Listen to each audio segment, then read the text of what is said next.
ملي ججنا وبيروز بأف ججن ببيس دما براتي جيتي بهربون ججنا وحما بيروز عيدا و ججنا و حمية بيروز به إن شاء الله ججنا رمضان وب وسيلة كجبو لسر دنياي لروهلاتنا فين بجيهانه اف خرابي بچون كشتن تشتن نباش بلا بداوي به عيدا و بيروز به سری دا جبو زاروک و پنبرا جشن رمضان جبو همو مروباهی پیروز بود.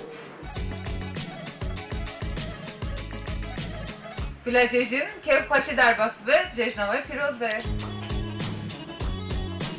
دای روشن تو مبارک بو با روشن تو مبارک بو روشن همه عالم اسلام مبارک بو سوی کنه این رشون همه امتی براتی و صف بیاش رشون شما مبارک ev jejn bila boy ji bo aşitî û biratiyê.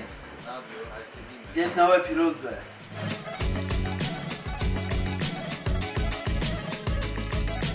خوشخوبرانی عزیز لهرکوهن جژنی رمضان تان لی پیروز به. جژنی رمضان لهم ولای پیروز به هیوادارم ام جژنا دادپەروەری کۆمەڵایەتی لەگەڵ خۆیدا بێنێ هەر شاد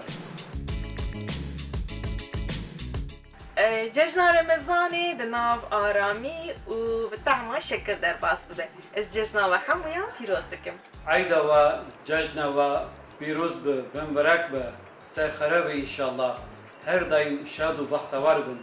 Ez serede cejna TRT Kurdî û xebatkarên TRT Kurdî pîroz dikim, yê aqrabo û havolî dostên xwe pîroz dikim, taybetî ya dayîka xwe pîroz dikim, ez destê dayîka xwe maç dikim. Rajin qêdiya raşê olma, raşên şima hemin bibarek. Cejna ve tevan pîroz be bila cejn bibe vesîle aştî waran be. bigere afû bike hez bike hem bez bike ji ber ku îro ayda ve pîroz be